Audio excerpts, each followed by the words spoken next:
a stranger's shadow in a church, and a secret echoing from the choir loft. Welcome to Silent Case Files. I am your host, Pendleton. Tell me, where are you listening from tonight? Your comments make every mystery worth telling. Let's begin. It was on a damp November evening in the year 1893 that I found myself once again at Baker Street, the gas lamps outside flickering uncertainly in the thickening fog.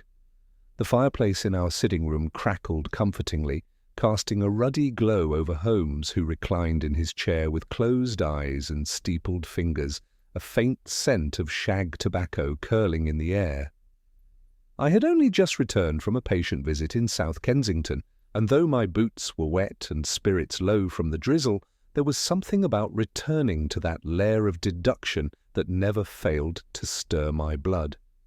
Holmes, as usual, was both aware of my presence and ahead of my thoughts. "You've been to Mrs. Langtry's townhouse again, Watson," he said, without opening his eyes. "Twice this month. A recurrence of the neuralgia in her left arm, I presume?"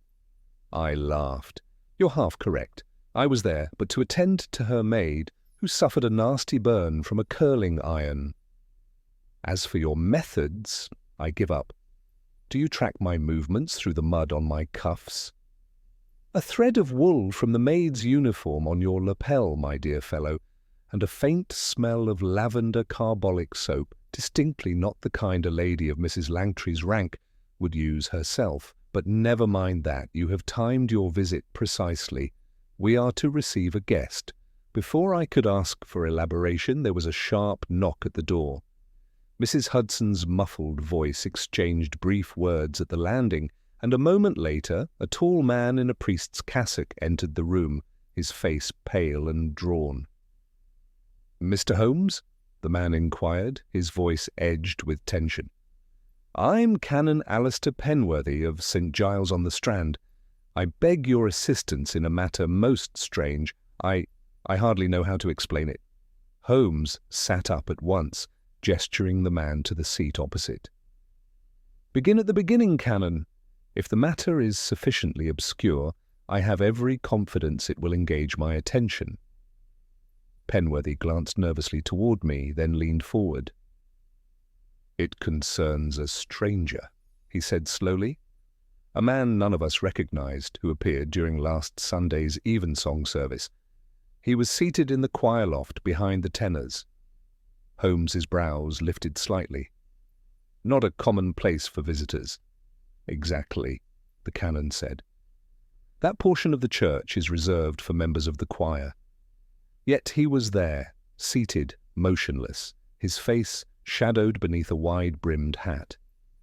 He did not sing, nor rise with the others. I thought perhaps he was an admirer of sacred music until the service ended, and he had vanished. "Vanished?" I asked. "Gone without a trace," Penworthy replied, his fingers twitching, against his black robes. "The verger, the choirmaster, even the boys who carry the collection, all say they never saw him leave. And that would be curious enough, Mr. Holmes, but on Monday morning we discovered that the back door to the crypt had been forced open. One of the memorial stones had been tampered with." Holmes's expression darkened. "Was anything taken?" "We believe so," the canon said grimly. "A small wooden reliquary containing, well, it's said to be a finger bone of St. Augustine, a relic venerated by the faithful. It had no obvious monetary value. The thief took it and left no other mark." I watched Holmes closely. His gaze had grown distant and sharp, like a hound catching the first scent on the wind. "And you say no one recognized this man?" "No one," Penworthy said. "And the oddest thing of all, when I asked the boys afterward, none of them remembered seeing him at all. Only a few of the older choir members and myself could recall the exact details of his appearance. It was as if he had not really been there." A silence fell over the room, broken only by the ticking of the mantel clock and the hiss of coal in the grate. Holmes stood, moving to the window and looking out into the mist. When he spoke, his voice was measured and low. A man enters a choir loft unnoticed. He observes a sacred ritual and vanishes. A relic disappears. A memorial is disturbed. Curious, Watson, curious indeed. He turned suddenly, his eyes bright. Canon Penworthy, I will take the case. Tomorrow we shall visit St. Giles. If this thief is as clever as he seems, he has already anticipated such attention, which means perhaps he has left us something behind. The canon exhaled in relief. I am most grateful, Mr. Holmes. Holmes nodded distractedly, already lost in thought. He pulled his violin from its case and struck a slow, contemplative chord. I confess, he said, more to himself than to us, I find the stage peculiarly set. A vanishing man in a choir loft and a saint's finger gone missing. I dare say, Watson, we are at the beginning of something unusual. I could not disagree. The stranger at the choir loft had left behind more than an empty seat. He had left behind a question, one which only Holmes could answer. The next morning dawned grey and cold, with a dampness in the air that crept beneath one's collar and left the fingers stiff. Holmes, however, was in high spirits, his eyes gleaming with the anticipation of a puzzle worthy of his talents. After a brisk breakfast, tea and toast for myself, a single slice of barely buttered bread for Holmes, we set out through the drizzle towards St. Giles on the Strand. We walked in silence for a time, the click of our boots echoing along the wet cobbles. It was not until we turned onto Fleet Street that Holmes broke the quiet. "Tell me, Watson," he said, "do you recall the statue at the corner of Somerset House, the one with the broken bird atop the pedestal?" "I do," I replied, somewhat puzzled. "I noticed it only yesterday. It's always been a bit peculiar." "Quite so, but what is peculiar is not the broken bird, but the shadow it cast yesterday afternoon. An angular streak across the pavement, which pointed directly toward the sewer grate below. And there, dear fellow, I observed something most odd, a clump of straw bound with a red ribbon pushed down the drain." I could not help but raise an eyebrow. "And you deduce something from that?" "Only that the baker's boy from Charing Cross has developed an affection for one of the chambermaids at Somerset House, and has taken to leaving her rustic tokens from his master's shop, disguised as refuse, a foolish gesture, but not without a certain charm." He smiled faintly, then added, "My point, Watson, is that people often fail to look where the clues are most quietly placed." A few moments later we arrived at St. Giles. The church loomed above us, ancient and solemn, its soot-darkened stone hunched like a tired sentinel against the dull sky. Canon Penworthy met us at the gate, his breath visible in the morning chill. "This way, gentlemen. I thought it best to keep the area untouched since our last meeting," he said as he ushered us through the nave. Inside, the air was heavy with the mingled scents of incense and cold stone. The choir loft rose at the rear of the nave, accessible by a narrow spiral stair. Holmes took the steps two at a time, and I followed, slightly more cautiously, my cane tapping against the stone. The loft itself was a cramped affair, fitted with wooden stalls worn smooth by generations of choristers. Holmes crouched at once near the rear row, where Penworthy had indicated the stranger had been seated. He ran his fingers lightly over the surface of the pew, then sniffed the edge. "A faint trace of beeswax, and yes, bergamot. Watson, you recall the fragrance?" "The same as in certain pomades," I offered. "Precisely, and more common to gentlemen of a particular theatrical persuasion.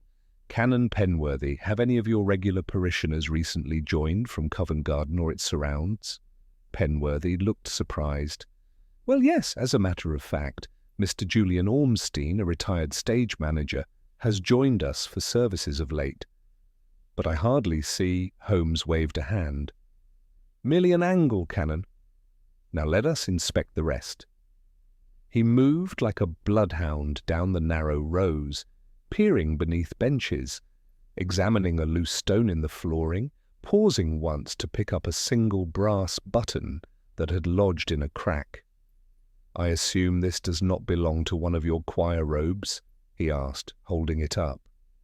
Penworthy took it, examined it, and frowned. "No, ours are black, fastened with cloth buttons. This appears to be military issue. Perhaps an officer's overcoat." Holmes pocketed the item and turned his attention to the crypt.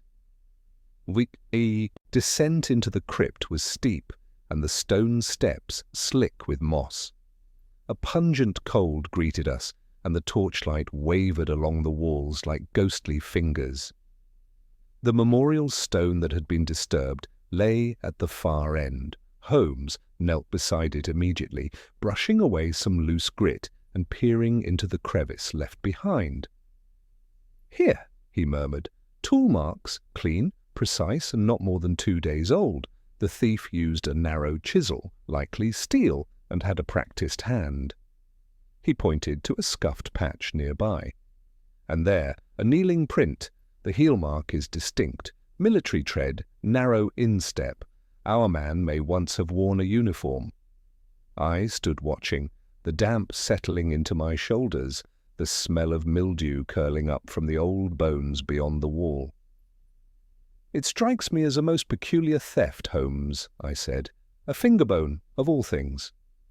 Holmes's eyes gleamed. "Not if the relic was only the beginning." We returned above ground, and Holmes asked to speak with the choir master, a sharp-featured fellow named Mr. Bletchley, who had a perpetual expression of having just bitten into something sour. "I recall the man," Bletchley admitted. "Tall, slouched in the back, didn't sing. I told the verger he shouldn't be there, but by then the service had begun." Holmes inclined his head. "And you saw him depart?" "I did not," Bletchley said, sounding irritated. "I assumed he left while I was collecting the hymnals." Holmes glanced at me, but said nothing. Outside once more the fog had thickened, and the bells of midday tolled distantly across the rooftops. Holmes lit a cigarette and leaned against the iron fence, deep in thought. At length he spoke. "There is something unnatural about this fellow's presence, Watson. A phantom appearance, an ecclesiastical theft, a trail of misleading traces. Consider. He entered unnoticed, seated himself among trained singers without raising alarm, then vanished. What sort of man can so manipulate the attention of those around him?" "A performer?" I ventured. "An illusionist, perhaps?" "Or a spy," Holmes said quietly. "Which brings us to the question of the reliquary." I frowned. "You believe it had some value beyond its religious one?" "I believe," Holmes said, tapping ash onto the pavement, "that it may have contained something hidden, something secreted in the past under the guise of piety. Relics are excellent hiding places for messages, Watson, sealed, sacred, and rarely examined. And if someone has come searching for it now—" He trailed off, eyes narrowing. "A retired soldier, a man with stage habits, a trace of bergamot and a military button. He sat silently while others sang. He may have stolen something more than bones." "What do we do now?" I asked. "We return to Baker Street," he said. "There is a man I must speak with, a veteran I once encountered during the Afghan affair. He may recognize the footprint pattern. Meanwhile, you, Watson, shall make inquiries at the Royal Theatrical Society. Ask about any actors recently discharged from service who are familiar with liturgical spaces or religious plays." He crushed the end of his cigarette beneath his heel. "The curtain has risen, Watson. The first act has played. Now let us see if our ghost returns for the second." With that, we turned and walked into the thickening mist, our footsteps swallowed by the stone beneath. The stranger from the choir loft had vanished, yes, but his presence still echoed in the chill of the crypt, in the trace of perfume, and in Holmes's restless stride. Whatever lay at the heart of this mystery, it had begun long ago, in silence and shadow, and now it called for resolution. It was late afternoon by the time we returned to Baker Street, the lamps flickering uncertainly along the street as fog settled deeper over the city. Holmes, as ever, took no notice of the cold or gloom, but paced before the fireplace with the kinetic energy of a mind spinning several turns ahead of the world around it. "I trust your inquiries will bear fruit, Watson," he said, pausing to glance toward his desk where a neatly folded note lay waiting. The theatre and the church, though at first seemingly opposed, share a curious kinship, both rely upon performance and reverence, illusion and tradition. I gave a half smile as I removed my damp gloves. "You are suggesting our thief is a man capable of inhabiting both roles?" Holmes ignored the question, instead reaching for the note and scanning it with interest. "Uh-huh," he said softly. "The wind shifts." He handed it to me without further comment. The message was short and unsigned, scrawled in a hurried, looping hand. "The man you seek sang Miserere once at St. Michael's, Camden. Name possibly Vico or Nico. Left abruptly after Easter, said he was going to France." "That," I said slowly, "is oddly specific for an anonymous letter." "Quite," Holmes said, "which is precisely why it intrigues me." He stepped to the window and drew back the curtain, peering into the fog like a man awaiting a signal from some distant outpost. "St. Michael's, Camden. A choirman named Vico or Nico. A sudden departure, then a supposed journey to France. And now this. A silent visitor in the loft, a vanished relic, and the trace of military roots." "Do you think he's back?" I asked. "Returning to retrieve something he left behind?" "I think," Holmes said, turning from the window, "that whatever he sought was never truly his. It may be the property of the dead, or of someone long thought forgotten." He opened his violin case, not to play, but to extract from beneath the velvet lining a folded sheet of paper. A rubbing, which he had apparently made in the crypt earlier that day. He laid it on the desk, smoothing it out. "Observe the inscription," he said. I leaned over and read, "In memory of Charles Avery, soldier, singer, spy, 1816–1867, my voice shall rise where silence falls." "A curious epitaph," I said, "and one not listed among those the canon mentioned." Holmes nodded. "Precisely.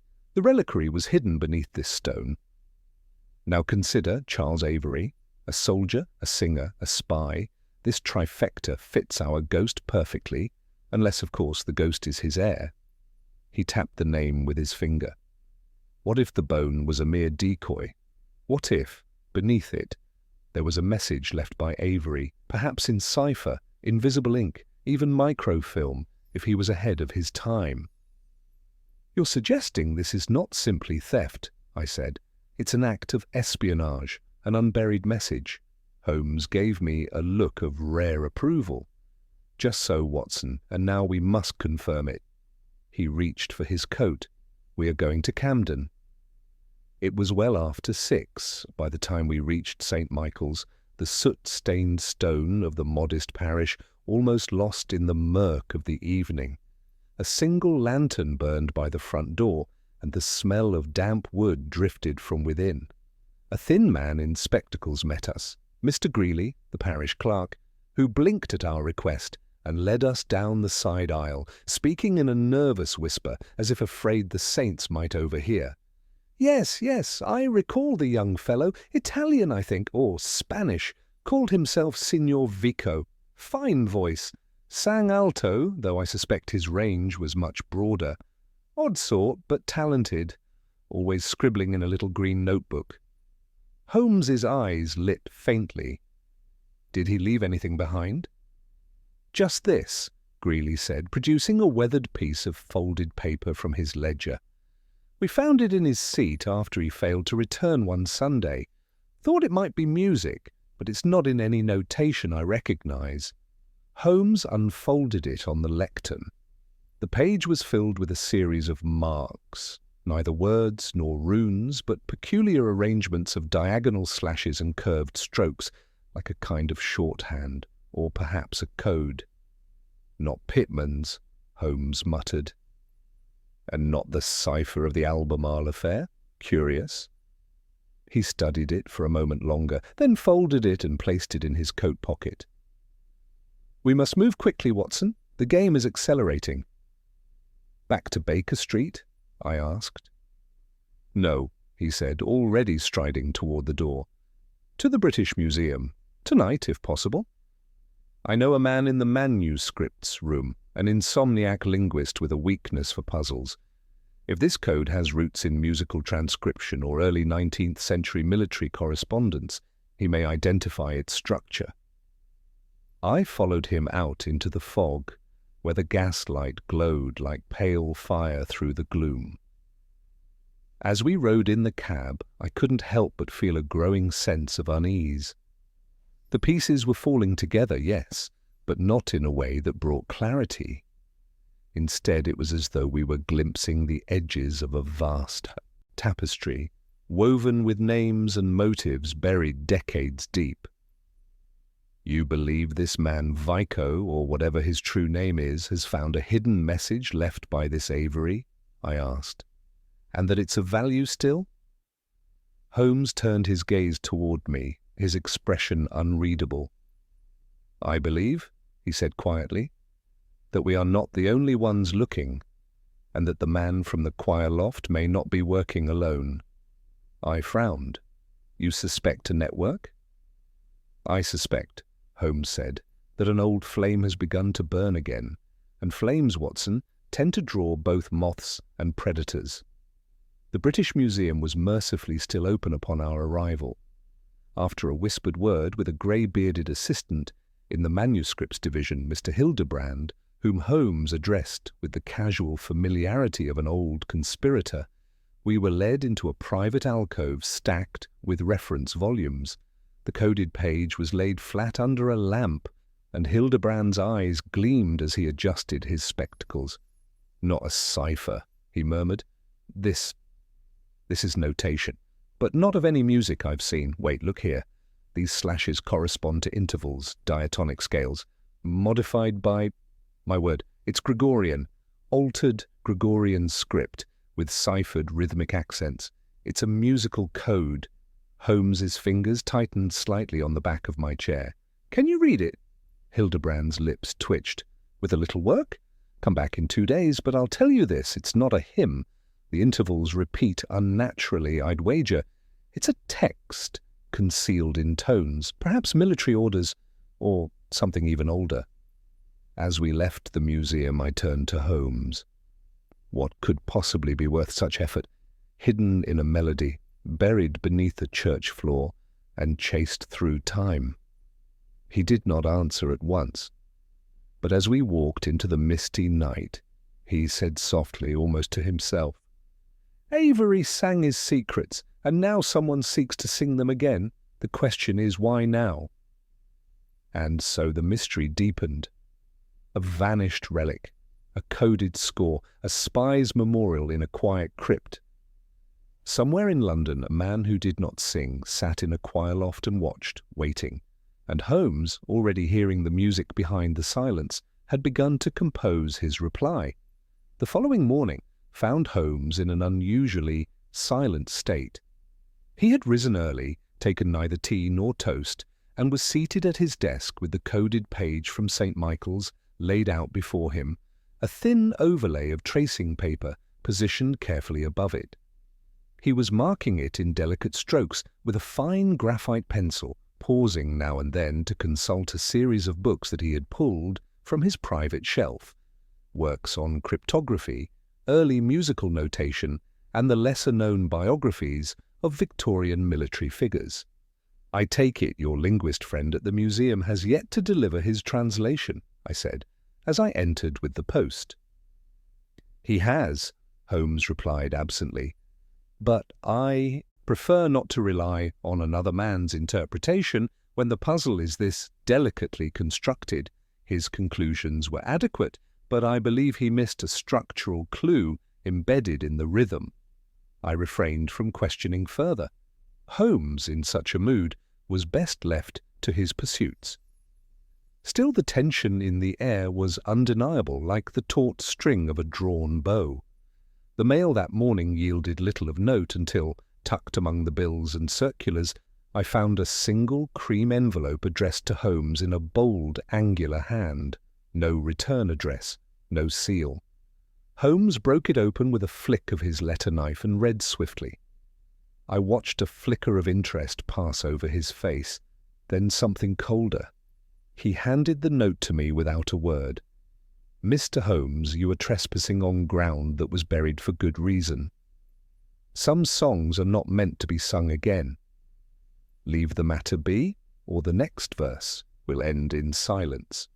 A friend to the choir," I whistled. "A threat?" "An invitation," Holmes replied, rising from his chair and striding to the fireplace. "The tone is theatrical, but the message is clear.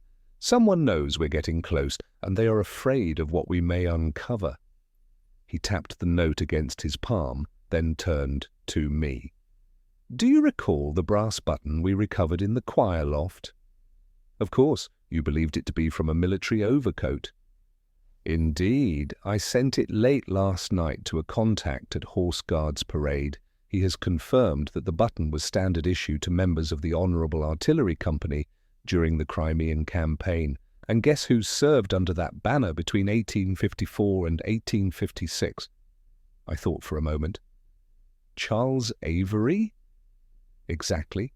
His name appears in dispatches twice, once for intelligence work at Balaclava, and once in connection with the protection of Lord Raglan's war correspondence, which makes him not merely a spy, but a courier of considerable trust.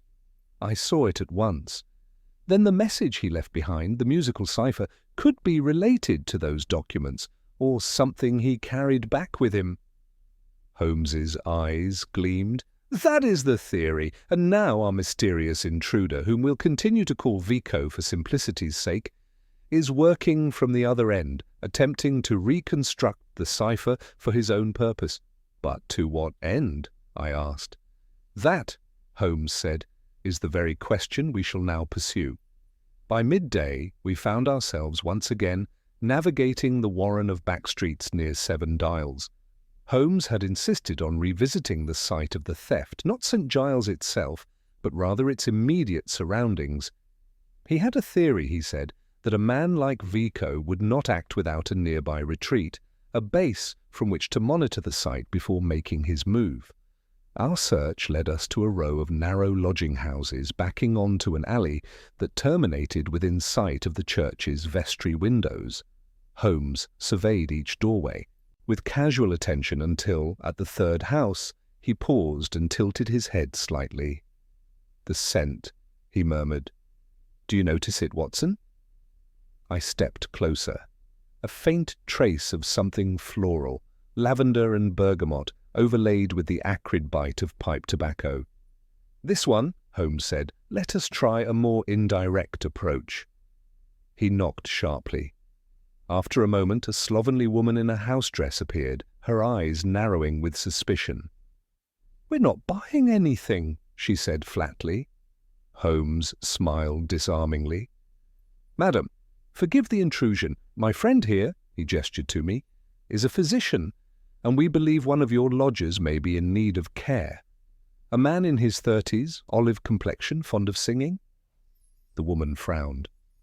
"Oh, the Italian. Him has always hummed to himself. Odd little tunes. Came and went at odd hours. Paid in cash. He's not been back since Wednesday night, though." Holmes's expression darkened slightly. "Would you mind if we had a quick look at the room?" At the mention of a coin, she wavered, then acquiesced with a grunt and led us up a narrow flight of stairs. The room was small and sparsely furnished. A battered valise sat beside the bed, and a shaving mirror hung crookedly on the wall.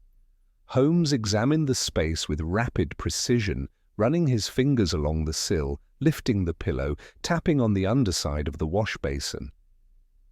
"There," he said suddenly, pointing to a small scrap of cloth protruding from beneath the mattress. He extracted it carefully. It was a torn piece of sheet music, aged, yellowed, and hand-annotated in a tight, looping script. The words were Latin, the markings unfamiliar. Holmes's eyes narrowed. "This is part of the cipher." I moved to the window and looked out. The angle offered a perfect view of the choir loft through the side aperture of the church. "He was watching from here," I said. Holmes nodded. "And now he has vanished again." We returned to Baker Street with the fragment in hand. Holmes immediately laid it beside the existing cipher and began comparing markings. The alignment, he said, was near perfect, confirming that the man had access to the original structure, perhaps even the entire composition. By now it was late, but Holmes showed no inclination to rest.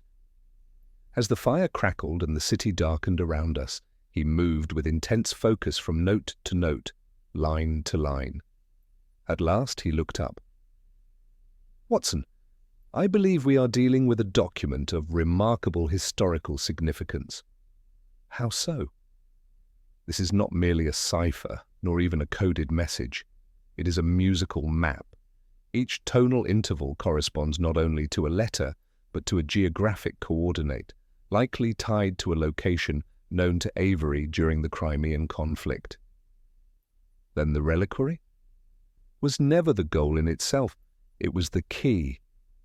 A decoy vessel to hide a composition, which, when read correctly, leads to something else entirely." I stared at the page in amazement. "And Vico figured this out?" "I believe so," Holmes said. "And if he has, he will already be moving toward the final verse of this score. We must anticipate his direction." There was a sudden knock at the door. Holmes's hand went to his desk drawer, where he kept a small revolver. I moved cautiously to open it. Mrs. Hudson's voice preceded the guest. "This gentleman says he must see Mr. Holmes at once." The man who entered was tall and gaunt, with a soldier's bearing and a nervous glint in his eye. He removed his hat, revealing a shock of greying hair. "Forgive the intrusion," he said hoarsely, "but I knew Charles Avery. I served with him, and I believe someone means to finish the work he died to conceal." Holmes's expression sharpened. "Then, sir, you have arrived not a moment too soon. Please sit and tell us everything you know before the last note is played." The man who had entered our sitting room exuded an air of weary caution. His face was sharp, with angular lines carved by time and discipline, and his eyes, though ringed with fatigue, held the glint of a man long acquainted with secrets.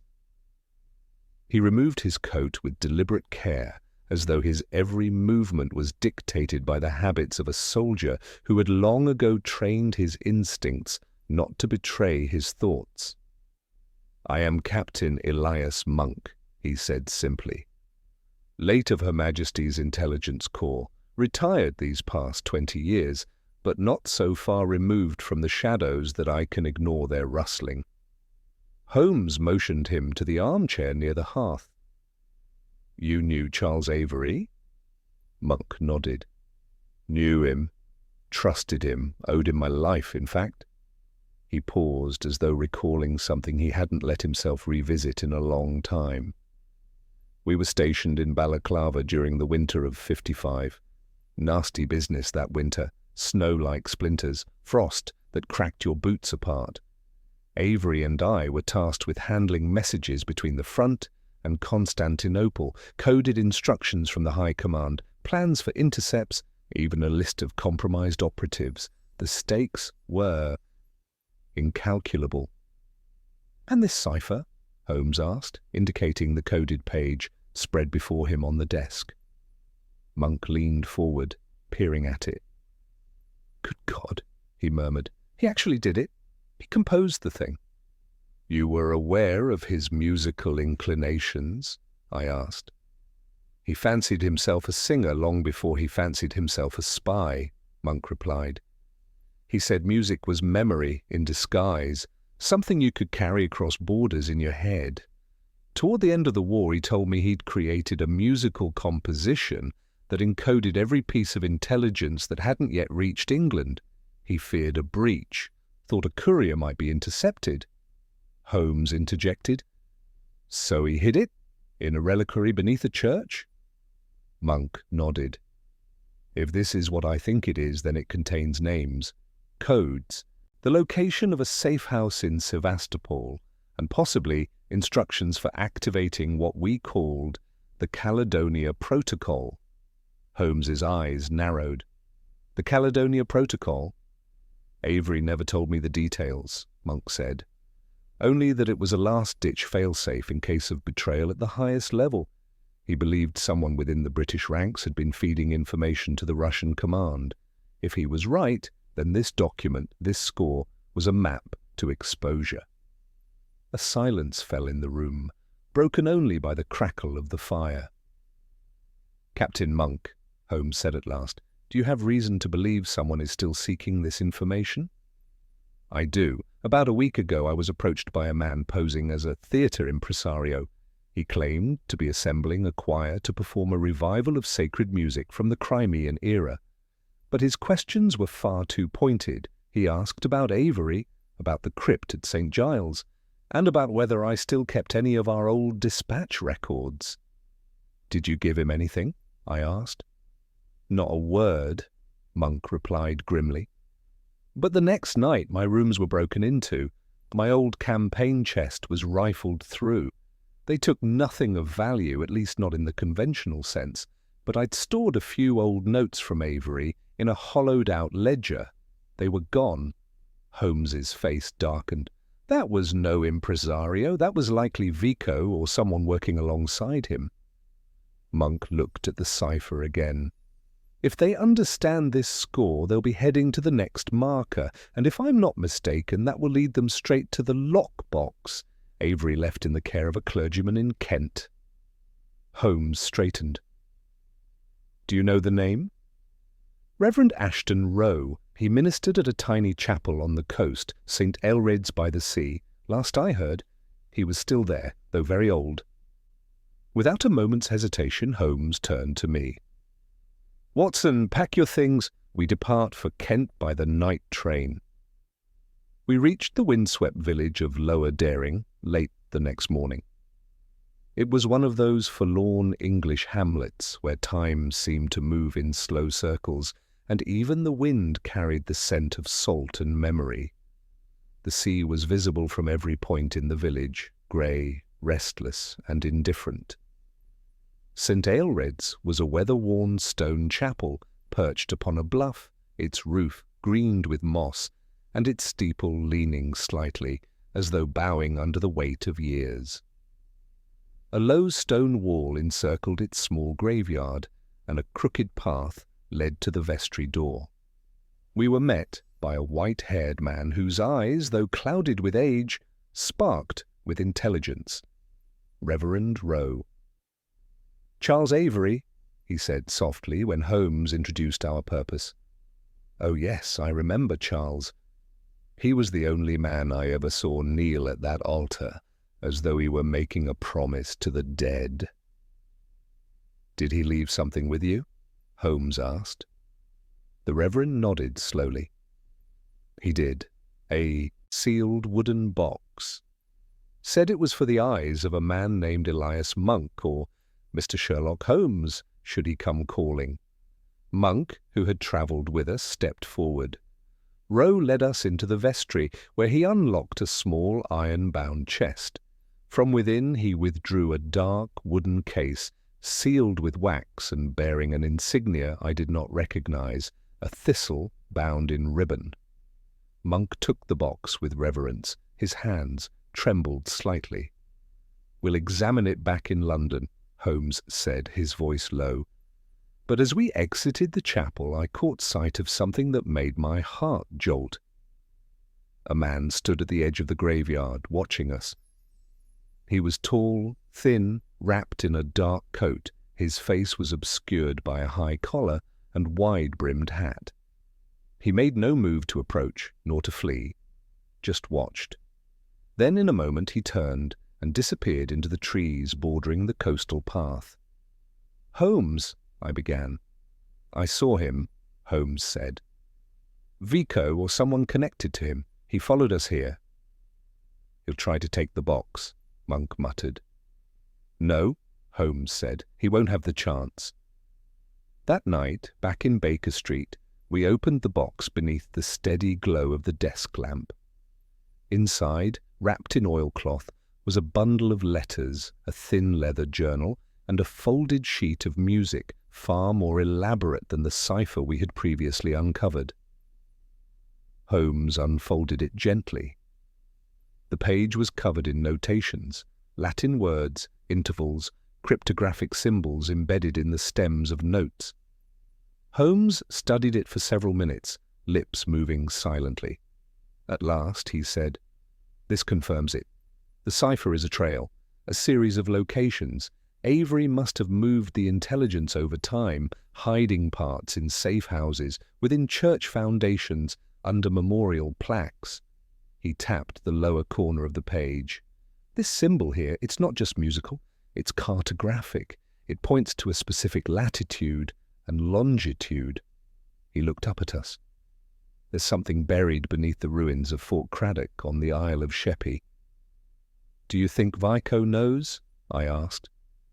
"I think he suspects," Holmes replied, "and we must get there before he does." The air in the room seemed to grow heavier, as though time itself had paused to hear Holmes's words. "The Choir Loft was merely the prologue, Watson. The real performance is about to begin." The following morning was all movement, papers bundled, train tickets secured, and a discreet message sent to Inspector Lestrade alerting him to the unfolding situation without revealing too much. Holmes was always wary of involving Scotland Yard before the final act of a drama, preferring to gather his facts first and let the thunderclap of truth speak at the climax.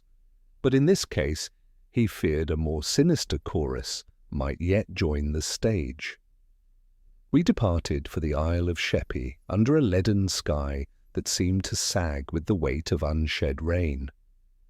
The train rattled along the North Kent, lined through low marshland and desolate estuaries, the landscape growing bleaker the nearer we came to the sea. Monk sat across from us, his jaw clenched and one hand tightly gripping the wooden case from St. Aelred's, as though it contained not paper, but a live fuse. Holmes sat in silence for most of the journey, his long fingers steepled beneath his chin, eyes closed. But I knew from long experience that this was not rest, it was calculation. His mind was drawing lines between Avery's code, the geography of Fort Craddock, and the steps of a man called Vico, whose shadow had now followed us across parishes and counties.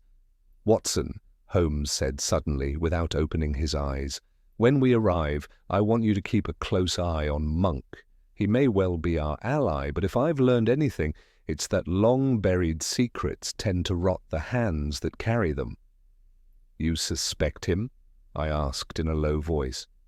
"I trust him," Holmes replied. "But that's precisely when a man becomes vulnerable to fear, to guilt, or to temptation." The train pulled into Sheerness Station just past noon. The air smelled of brine and smoke, and gulls wheeled overhead with mournful cries. We hired a carriage to take us east along the coastal road, past mud flats and rusting barbed wire, until the crumbling silhouette of Fort Craddock came into view. The fort was little more than a ruin now, a relic of the Napoleonic Wars, long since abandoned and left to the ivy and gulls. Its squat brick walls were half collapsed, and the gun embrasures stared out across the grey Thames estuary like the hollow eyes of a long-dead sentinel. "This is the place?" I asked. Holmes nodded.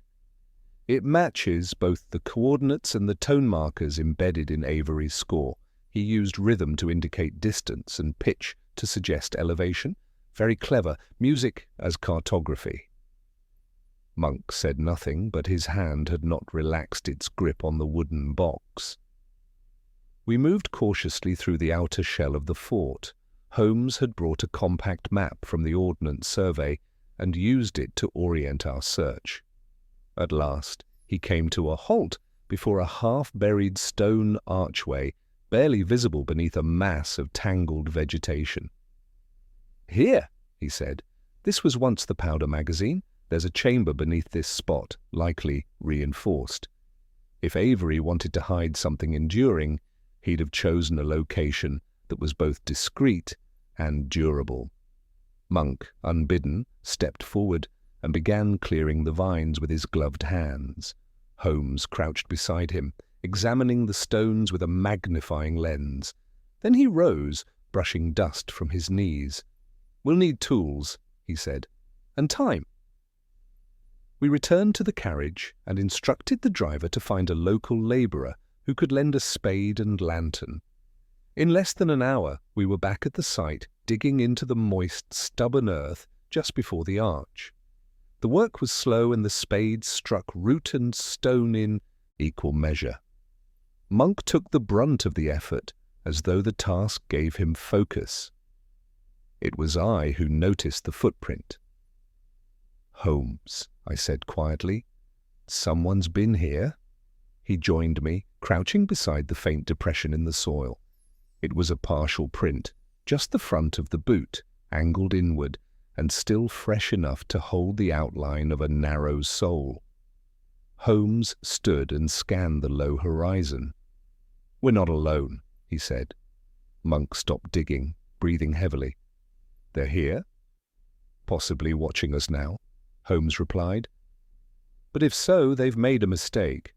They're waiting for us to uncover the cache, not realizing that by doing so, we'll also expose their intentions." He retrieved the revolver from his coat and checked its chamber, then handed me my own. I took it without protest. It was clear we were being observed and that this case, once cerebral and abstract, had moved into dangerous territory. At last, the spade struck metal. Monk dropped to his knees and pulled away the remaining earth.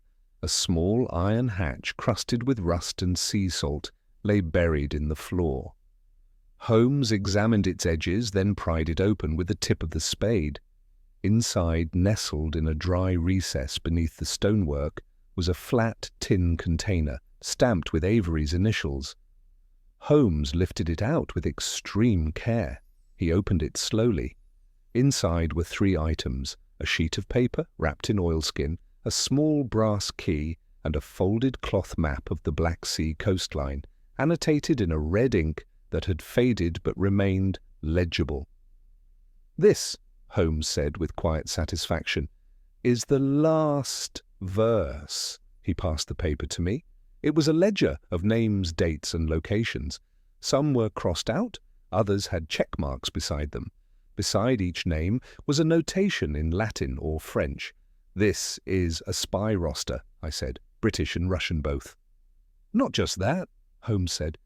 "These are the assets Avery believed were compromised. He didn't trust anyone, not even his superiors. And this," he held up the brass key, "was likely meant to unlock a lockbox in one of Her Majesty's wartime archives." A sound broke the silence, a footstep, then another. We turned. 3 figures emerged from the low ridge to the west, 2 men and a woman, all clad in dark coats. The leader stepped forward. Holmes muttered, "Vico?" The man removed his hat. He had sharp Mediterranean features, eyes like black glass, and a thin mouth twisted in a knowing smile. "I commend you, Mr. Holmes," he said in heavily accented English. "Truly, you live up to your reputation." Holmes did not raise his revolver. Not yet. "Signor Vico," he said. Late of the Milan Opera House, briefly enlisted in the French Foreign Legion, and more recently in the employ of certain Eastern agents, who would be most interested in this ledger? Vico inclined his head. I prefer the term historian. I retrieve lost truths. Holmes stepped forward, the box still in his hand. And how far are you willing to go to claim it? Vico's smile widened. I think you know. Behind me, I felt Monk stiffen. Then he drew his revolver and stepped protectively in front of Holmes. You're not taking anything, he said, voice low. Vico's men raised their own pistols. The woman's hand moved to her coat pocket. Time slowed. Then Holmes did something I did not expect. He turned and tossed the ledger into the shallow pit, directly onto the metal hatch. You can have it, he said, if you can read it. Vico blinked. What trick is this? It's encoded, Holmes said. Useless without the final piece of Avery's cipher, which you don't have, and which we've already forwarded to Whitehall.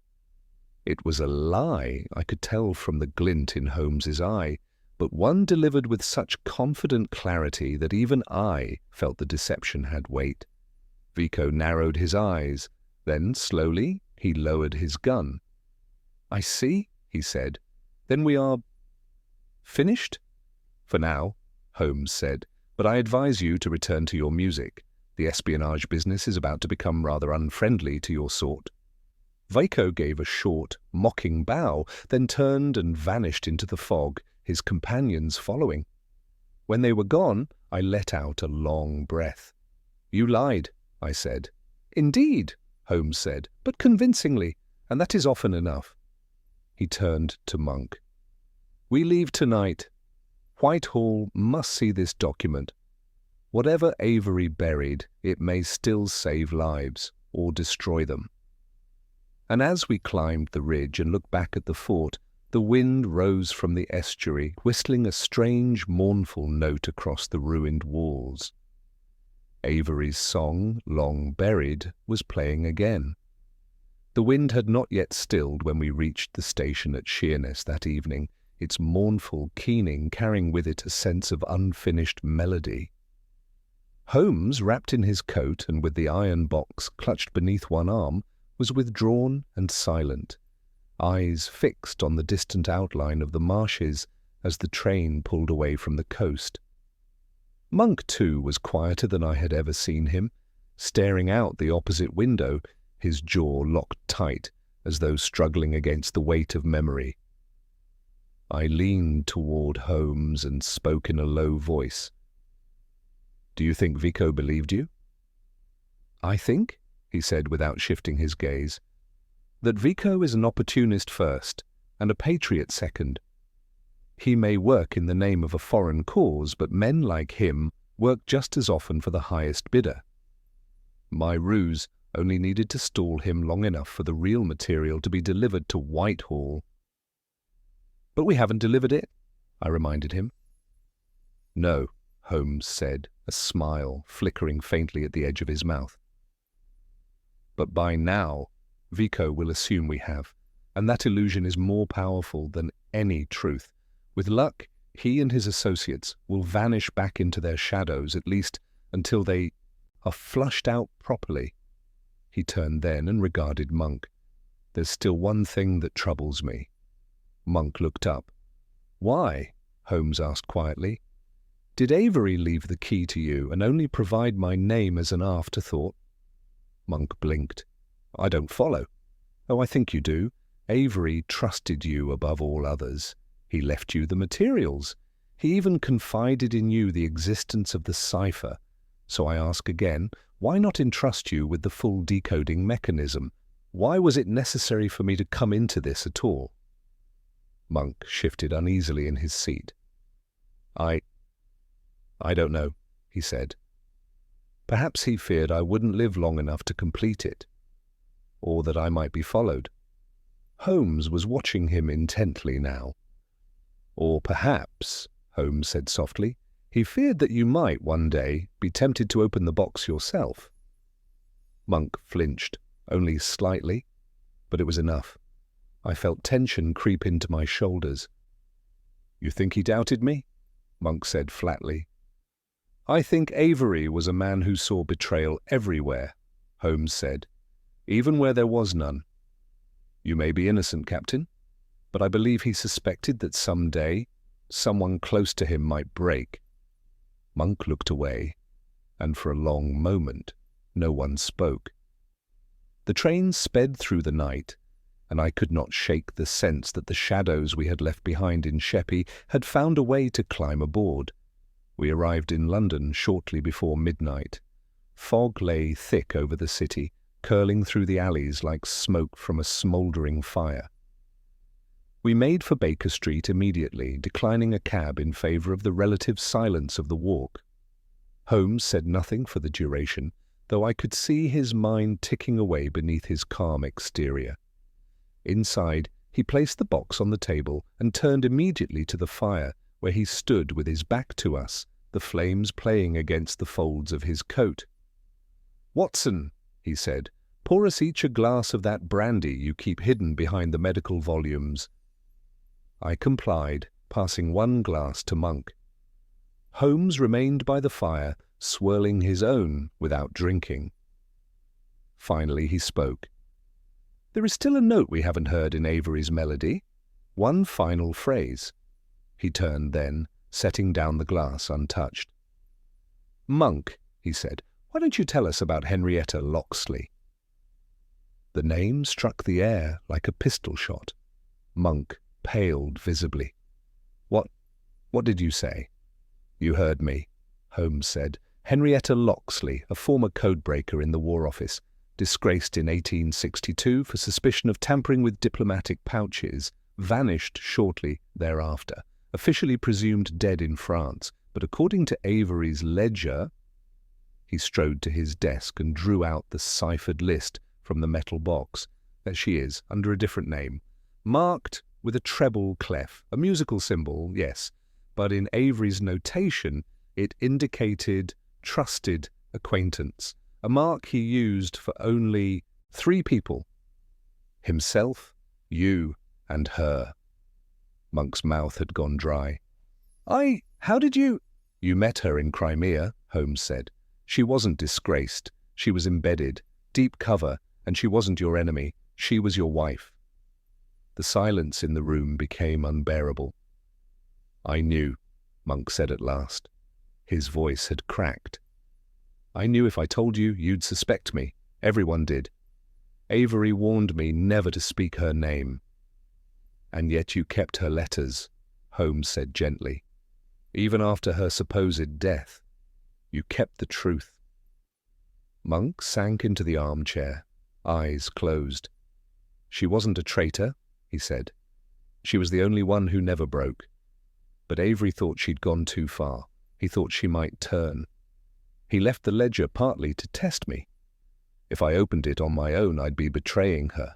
If I waited and brought it to you, then maybe I'd redeem us both." Holmes regarded him with strange, uncharacteristic softness. "You've carried this for a long time," he said. "Too long. But whatever Henrietta did or didn't do, the burden's not yours now.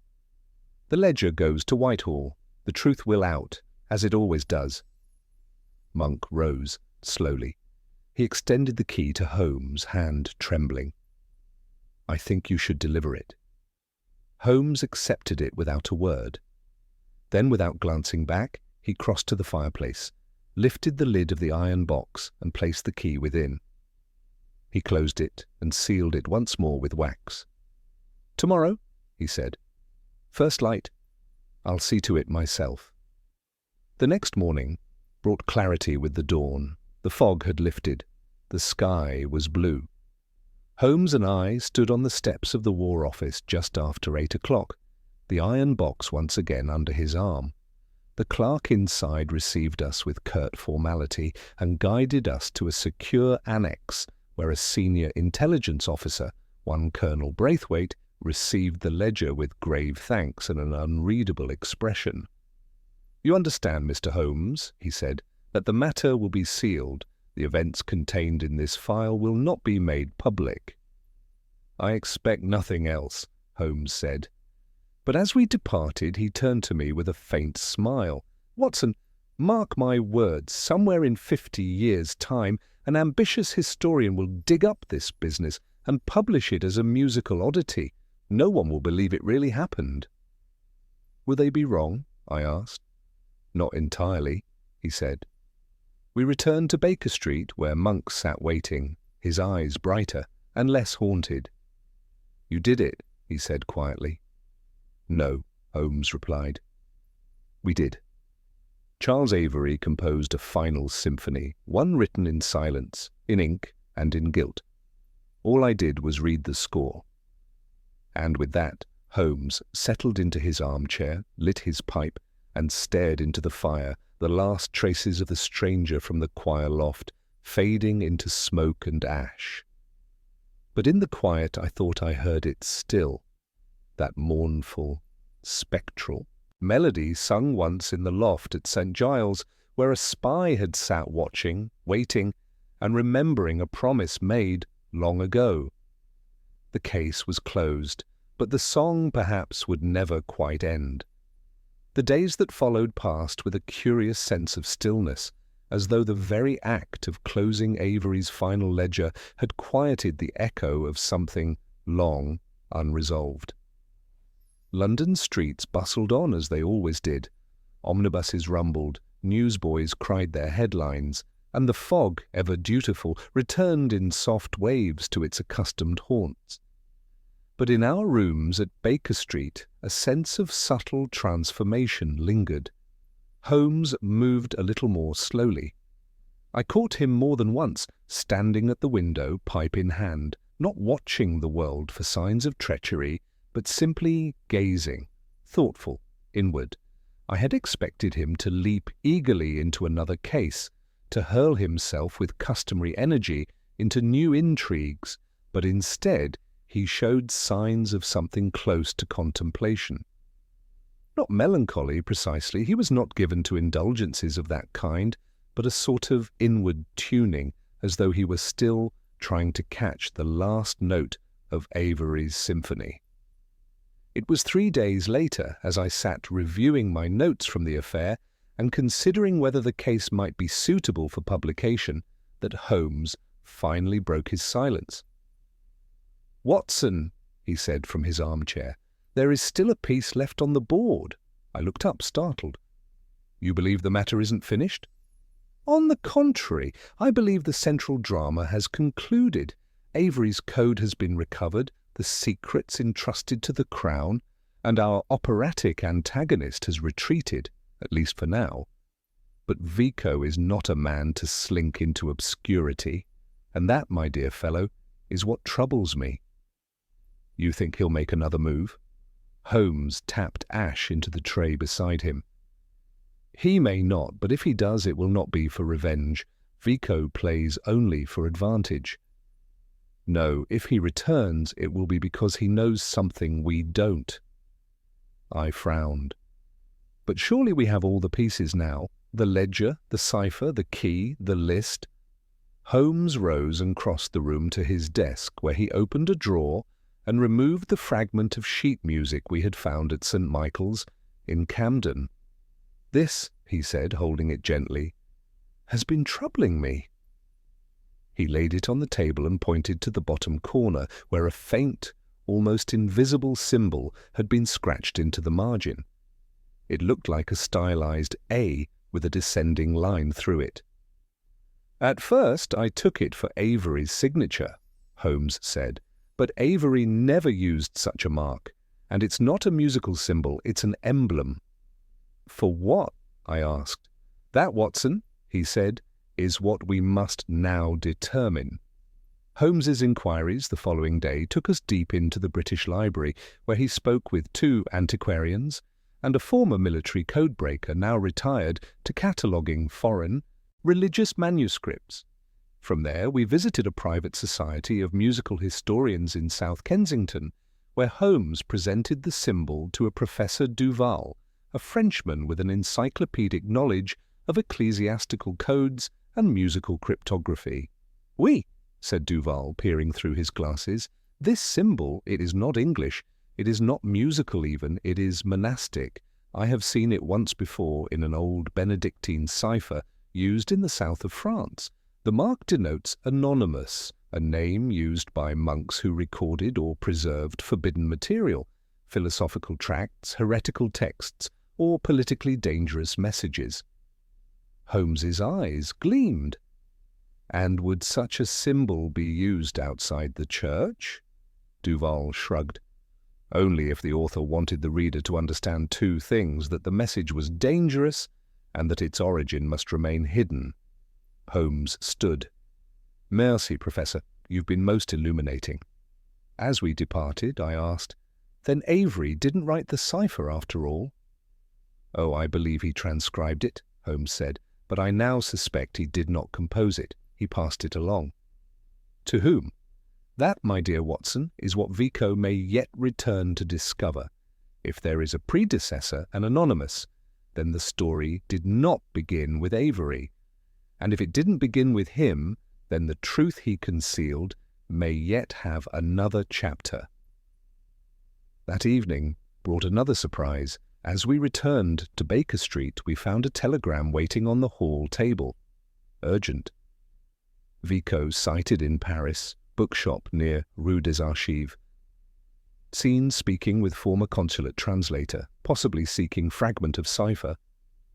G. Holmes read it, folded it slowly and turned to me. "G. Mycroft," he said. "He's watching the continent, and it seems our man has returned to the footlights." I was already reaching for my coat. "You mean to follow him?" Holmes hesitated. "No," he said finally. "If Vico is hunting for another piece, then that means he's lost something, or he's unsure of what he had. And that tells us more than if we shadowed him." He stepped to the desk and retrieved a worn notebook bound in brown calfskin. "We've been dancing around the same idea for days now," he said. The relic was a message, the cipher was a map, the ledger was a warning, but none of them explains why Avery chose music as his medium. Unless... He paused, flipping through the notebook. Unless he didn't. I leaned forward. "Then who did?" Holmes looked up at me with that familiar glint in his eye, the one I had come to know as the herald of revelation. "Henrietta Locksley." "You think she wrote the original cipher?" "She was a code breaker, a composer, a linguist. She vanished in France after her exile from the War Office. If I were hiding a message designed to expose betrayal, and I wanted to ensure it passed through invisible channels, I might hand it to a trusted courier. Avery, I would ask him to carry it beneath the eyes of the world, in song, in faith, in performance." "Then she was the ghost in the choir loft," I said slowly. "Not literally, but her voice still was." Holmes nodded. Avery carried her song, and Vico, in seeking to silence it, proves it still has power. We sat for a long time in thoughtful quiet, until the light from the windows had turned to dusk and the fire crackled low. "You won't pursue Vico?" I asked at last. "No," Holmes said. "Not yet.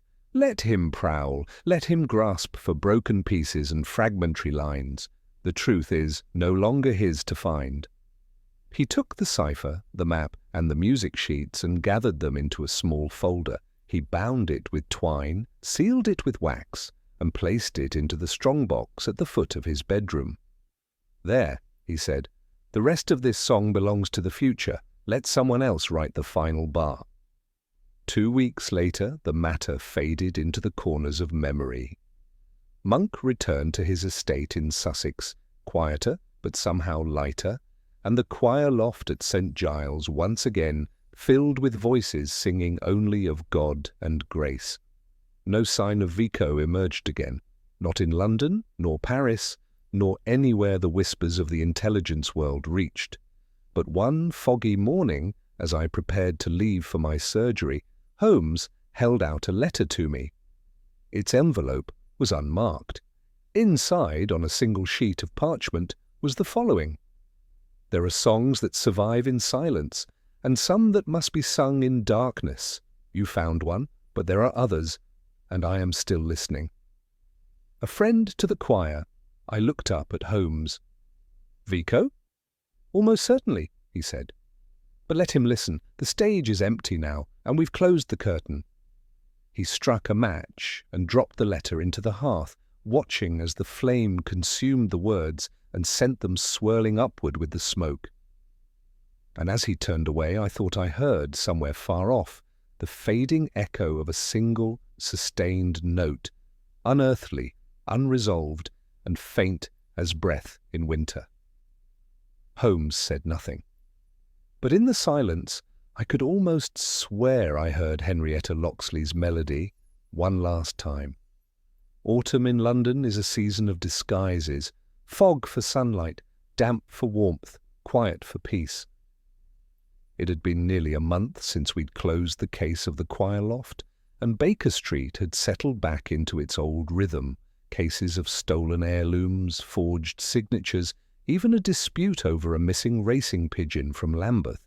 Yet beneath that calm there remained an unspoken awareness between Holmes and me that we hadn't so much ended the affair as placed it gently to sleep. Holmes did not speak of Vico again. He had packed away the ledger, the cipher, the parchment notations, and all other remnants of the Avery affair into a metal-bound trunk that now rested behind a curtain in his bedroom.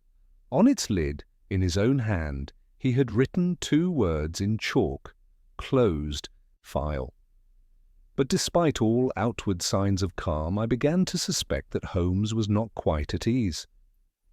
I found him one morning, grey sky outside, wind rattling the panes, seated at his desk, surrounded by a half-dozen books on cryptographic music theory. His violin was in hand, but he was not playing. Instead, he was lightly drawing the bow across the strings in slow, tentative movements, as though coaxing out a sound that eluded him. He did not look up. "She was brilliant," he said suddenly. I paused at the threshold. "Henrietta Locksley?" He nodded. To create a cipher so fluid that it could pass for a piece of sacred music, to embed meaning in rhythm and silence.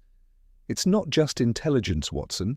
It's elegance. It's the kind of cleverness that doesn't need to announce itself. I stepped further into the room. She was never recognized. "No," Holmes said quietly. "She lived in silence, died in silence, and yet Vico still hunts her ghost. That, to me, is the final proof of her legacy." He set the violin down, slowly. "I've had a letter," he said, passing it to me. The envelope bore no seal and no return address, but the paper inside had been typed on a continental machine of the sort Holmes had described Vico favouring. The message read, "Mr. Holmes, she was not the only one. Avery carried more than one voice. The harmony is incomplete. We will finish it. Watch the rooftops." A choir without a church. I felt my blood cool. "More ciphers?" I asked. "More messages?" Holmes's eyes darkened. "More ghosts. Vico wasn't alone in this. He's part of a larger chorus. If this letter is accurate, then the Avery affair was merely a prelude." He stood, took the letter, and cast it into the fire without ceremony. "I had hoped," he said, "that the curtain had fallen for good, but now I believe the performance may yet have an encore." That same afternoon, Inspector Lestrade arrived at our door in an unusual state of animation. I had barely finished pouring the tea when Holmes, never one to delay a narrative, cut directly to the point. "What's happened?" "A break-in," Lestrade said, "at the Royal College of Music. 2 nights ago, nothing stolen, but a locked cabinet of early compositions by English hymnists was forced open. Oddly specific target, wouldn't you say?" Holmes leaned forward. "Were any of the pieces removed?" "No, but one was marked," Lestrade said. A page torn at the corner, a note added in pencil, a single word, Cantus. Holmes's brow furrowed. Latin for song or chant. It could be a title or a reference to a vocal line. Lestrade passed over a photograph. Here, we had the page examined. The marked manuscript is from 1849, author unknown, but clearly in the liturgical tradition. The melody's written in an unusual rhythm, triplet clusters that don't conform to the other works in the set. Holmes scanned the image, his eyes narrowing. Diatonic scale, repeating modal cadence. Look here, Watson. He tapped a small pattern scrawled in the margin. This is the same as the margin glyph on the St. Michael's cipher, I said, my voice rising. That stylized A with a line through it. Holmes nodded grimly. Then we are looking at a second composition, another embedded cipher, and someone out there is attempting to reconstruct it. He turned to Lestrade. Any signs of forced entry? Nothing dramatic. They used a faculty key, or a perfect imitation of one. Holmes stood abruptly. Then the thief knew what he was after, which means they knew where to look. He paced for a moment, then snapped his fingers. Lestrade, did the college recently acquire any new manuscripts? Anything added to that cabinet in the past year? The inspector consulted his notebook. 1. A donation from a private estate in Sussex, papers from a minor music historian named Aldous Helling. Died last spring. Holmes stilled. Helling, he said softly. Watson, does the name strike you? It did. Helling. He corresponded with Avery's old regiment. Monk mentioned him in passing, said he once interviewed Charles Avery in the 1870s. Exactly, Holmes said. And if Helling had possession of one of Henrietta's ciphers, disguised as a hymn, it would explain the presence of her signature. She left behind more than one melody. He looked at me, eyes lit with sudden fire. We must visit the Royal College tonight. Under cover of darkness and with Lestrade's assistance, we were granted quiet access to the music archives. A slender assistant named Miss Briar led us through the high-domed corridors to a dimly lit gallery of oak cabinets, each holding fragile parchment and gilt-bound volumes with years of age etched into their very fibres. This is the piece in question, she said, pulling out a folio wrapped in linen and unfolding it gently. Holmes moved with reverent care, spreading the sheet across the table and lowering his magnifying glass. I see it, he murmured. The same intervals, the same rhythmic dissonance. She's left markers, patterns disguised as rests. Look here, 3 measures between every tonal shift. That's not composition, that's instruction. Miss Briar looked puzzled. I don't follow. It's not a hymn, Holmes said. It's a series of time codes. If the original cipher used musical notation to map geography, this one uses timing, possibly to coordinate movements. Movements? I asked.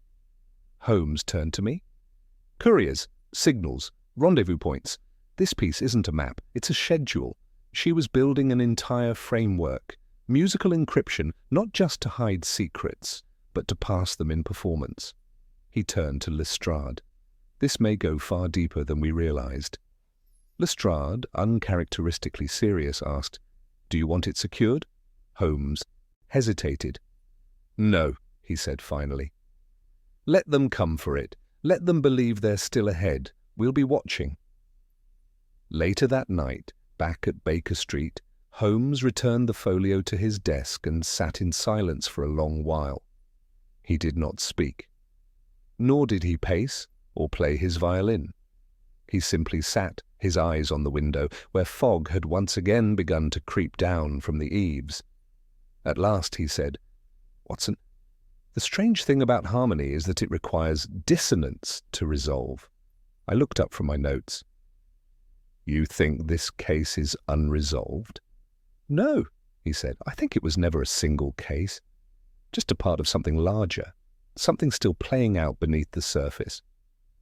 And Henrietta? Holmes smiled faintly. Henrietta Locksley may be gone, but her genius has outlived her. Whatever she composed, it was not simply music. It was a living idea, meant to survive betrayal, war, and silence itself.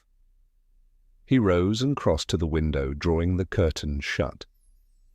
"Vico may sing again," he said. "But this time, Watson, we will be ready to listen." And with that he returned to his armchair, and for the first time in days lifted his violin once more, not to study, but to play. A low, wistful tune, filled with questions, notes that lingered in the air like smoke from a fire not quite extinguished, a song without words, a melody still waiting for its final verse. The days that followed were filled with a kind of watchfulness. Holmes, though resuming his usual cases, no longer seemed wholly engaged with them. He took them on, recovering a stolen ledger for a shipping firm, resolving a dispute between two rival bookmakers in Knightsbridge. But his focus had subtly shifted. His gaze would wander mid-conversation. His violin playing grew more meditative, as if his fingers were trying to remember a forgotten harmony. The matter of the second cipher, discovered among Aldous Helling's donated manuscripts, remained foremost in his mind, though he spoke of it less. Instead, he observed the mail, the street traffic outside Baker Street, the faces in the park. Once, I returned from my surgery to find him on the rooftop with a spyglass, scanning the skyline as the dusk fell over Marylebone. He had told Lestrade to let them come, and though I could not be certain, I believe he truly hoped they would, and then they did. It was a Friday morning, grey and wind-bitten, when the first sign arrived. A delivery boy brought a parcel addressed not to Holmes but to Mrs. Hudson, care of 221B Baker Street. Odd enough on its own, but what made it more remarkable was its contents, a single sheet of blank music parchment, folded with exquisite care, and a sprig of dried lavender, tied with red thread. Holmes examined the sheet in silence, then he placed it under the gaslight and tilted it carefully. Faint impressions, marks invisible at first glance, emerged. Not ink, but indentations, pressed by a stylus, a form of invisible writing. "Stylus scoring," Holmes murmured. "An old trick of Locksley's, and Lavender. She wore it often, either someone knew her intimately or they want us to believe they did." He retrieved a graphite stick and gently rubbed it across the paper. Lines appeared, like a ghost stepping from fog. But there were no words, only musical notation, a short phrase, 3 bars, repeating. "What do you make of it?" I asked. Holmes didn't answer at first. He sat down at the piano in the corner, seldom used, and played the phrase quietly. It was haunting, minor, cyclical, unresolved. "It's not music," he said at last. "It's signal, 3 bars, 3 repetitions. That's not a melody, it's a call." "To what?" "Not to what, Watson?" Holmes said, standing. "To whom?" That evening, Holmes insisted we attend the evensong service at St. Giles on the Strand. We arrived early and took up seats near the rear.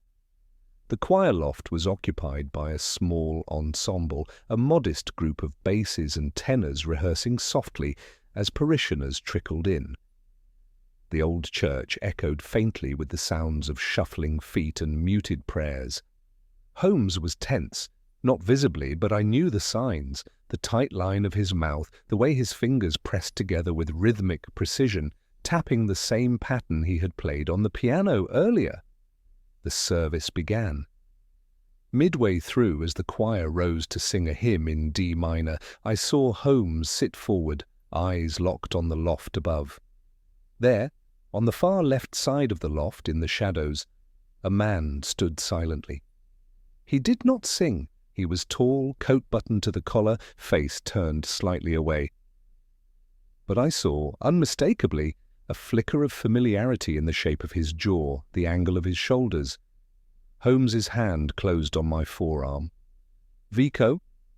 The hymn ended, the choir sat, and the man was gone. We left the service immediately, Holmes moving with uncharacteristic haste. We searched the surrounding streets, darting down alleys, peering into the fog. But the stranger had vanished. Back at Baker Street, Holmes was more animated than I had seen him in weeks. "He wanted to be seen," he said. "It was an overture. He left the lavender, he left the signal, and now he's shown himself." "Why?" I asked. Holmes turned to me, and for once, there was no irony in his expression. "Because he's ready for the final movement." 2 days later, a letter arrived by hand. "Mr. Holmes, the harmony is nearly complete. If you wish to hear its conclusion, come to St. Cecilia's Hall, Spitalfields, tomorrow, 8 o'clock sharp." A choir without a church. Beneath the signature was a single line of music, 4 ascending notes in a chromatic scale, a question posed in music, a challenge. Holmes showed the letter to Lestrade, who insisted on assembling a discreet watch around the hall. Spitalfields, once a haven of weavers and merchants, had grown shadowed in recent years, its buildings tall and narrow, its alleys curling like veins through the heart of old London. St. Cecilia's was no longer a functioning chapel, but a repurposed recital space, used irregularly by music schools and bohemian collectives. We arrived promptly at 8. Holmes wore his usual dark suit and coat. I carried a pistol tucked into my inner pocket. Lestrade and 2 plainclothes constables positioned themselves around the perimeter. Holmes and I entered alone. The hall was dim, a few rows of chairs, a dust-covered stage with a harpsichord and music stand, and, seated at the back, a single figure. He stood as we approached. "Signor Vico," Holmes said with a slight bow. The man smiled. "Mr. Holmes, you followed the notes well. What is it you want?" Holmes asked. "A confession, a performance, or an audience?" Vico walked slowly to the stage. "You still don't understand," he said. "It was never about espionage. Not for me, not for her." "Henrietta?" Holmes asked. Vico nodded. "She didn't write the cipher to reveal secrets. She wrote it to preserve something, a truth too delicate for war, a record of betrayals buried in silence. Avery didn't understand. He turned her composition into a weapon, but He stopped. His gaze moved toward me, and then to the rafters. "She was my teacher once," he said quietly. "I was a boy, a chorister. She taught me that music could hold memory, code, sorrow." Holmes moved closer. "And so you turned her music into a crusade." Vico met his eyes. "I turned it into a warning." He reached into his coat and drew out a small scroll, ancient-looking, bound in silk thread. Holmes did not flinch. "This," Vico said, "is the final composition, her original, untouched, hidden in the archives of Seville. I stole it before you ever found the relic." He handed it to Holmes without resistance. "She wanted it performed," he said, "just once, in full, with no omissions." "Why?" I asked. Vico looked at me as if the question itself were tragic. "Because in it, she wrote the story of every lie, every silence, every name that was never cleared. And in music, no one can falsify the truth." Holmes looked down at the scroll, then back at Vico. "You'll come with us now." Vico raised his hands. I expected nothing else. He was taken quietly. No struggle, no violence. Lestrade did not press charges. There was nothing in the end they could pin to him without invoking files the Crown had already sealed. Vico disappeared into custody and then into diplomatic limbo. The scroll, Henrietta's final composition, Holmes delivered to the War Office with a formal letter stating that it be preserved, not destroyed. He received no reply. That evening, as we sat once more before the fire, Holmes looked toward the violin resting on the windowsill. "She wrote a requiem," he said. For whom? For herself. For Avery. For everyone who was silenced before their song could be heard.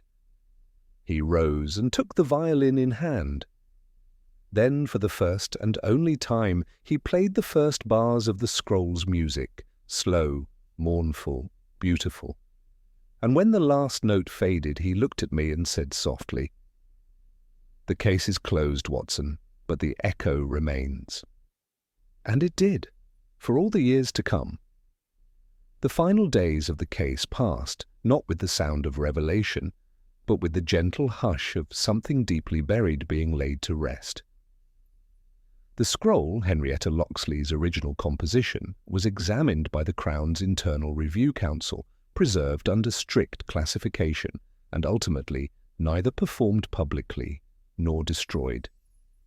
It was labelled a historical curiosity, its deeper meaning deliberately left ambiguous, but Holmes had already understood it. In the days that followed Vico's quiet disappearance, Holmes rarely spoke of the man or the music again.